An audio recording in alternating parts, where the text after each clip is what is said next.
cheapskate tech tip of the day. Everybody knows Keith's a hoarder, right?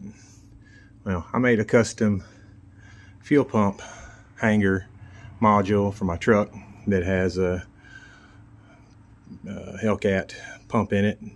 Put a big AN bung here and did doublers on the wire, all kinds of good stuff. Well, Keith's fuel gauge dies the other day, and unfortunately that I wasn't gonna be able to deal with that. Anyways, save this hanger. You know, fuel pump modules are modular. Did you know that they are repairable? Say your fuel gauge goes bad and your pump doesn't. You got a sender here, you know, with a float. Everybody's probably seen or dealt with this. Well, these little swipers in here go bad. This one was bad. I did some checking. I popped another cluster in it real quick just to make sure, but figured that wasn't the problem.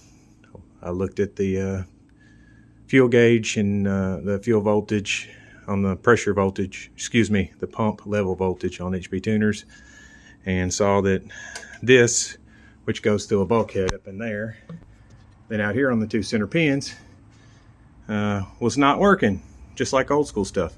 So Keith had a custom trap door. He pops the other sender out of here. I took this deal out. This is the bad one, but I couldn't figure out quite how to get it out of this thing. But there is a little clip here that has to come out, but at the same time the back of this piece has another clip that catches on a little leg back here. So even if you pull this out, you can't get it. So for future reference, if anybody ever has to do this, if you take you a piece of like 18 gauge wire, pull the insulation off of it, stick it behind here, pull it around and make a loop on it, then you've got a nice handy little handle to pull this out.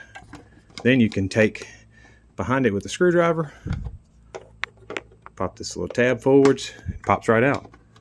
So if you ever want to do that, you can see how it kind of snaps in there like that. We know this one's bad.